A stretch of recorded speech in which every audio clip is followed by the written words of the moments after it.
Экинчи микрофон. Саламатсыздарбы, урматтуу депутаттар, урматтуу төрага Атажөт Кыргызстан Токторбаев.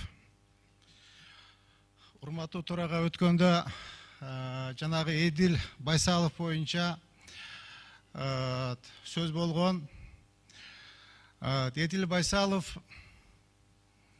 мындай карап көргөндө Кыргызстанда 4-чү киши. Вице-премьер-министр по социальным вопросам.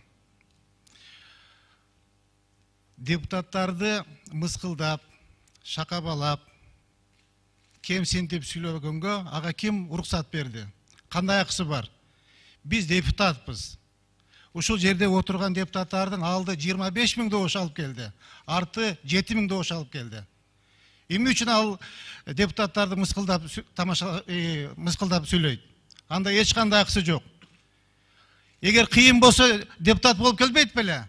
Бир дагы депутат болуп шайланган эмес.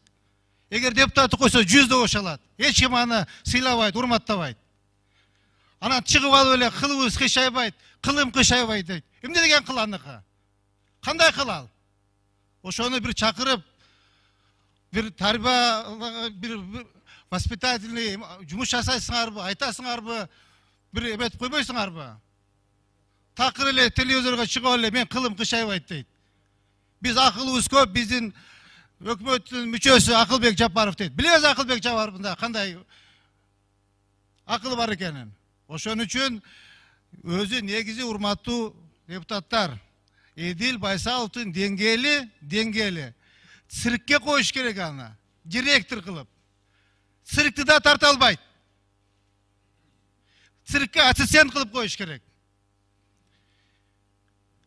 Депутаттарды мыскылдап сүйлөйт.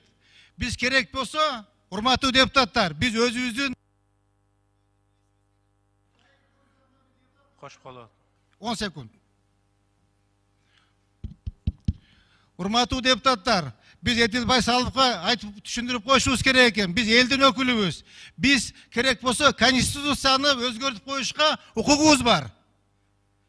Кудай сактасын, эгер бийлик алмашып кетсе, Эдил Байсалов артын карабай качат, Англияга карап. А биз ушул жерде калабыз. Ошону жакшылап түшүндүрүп коюңуз. Урматтуу Алмаз Акмачоң.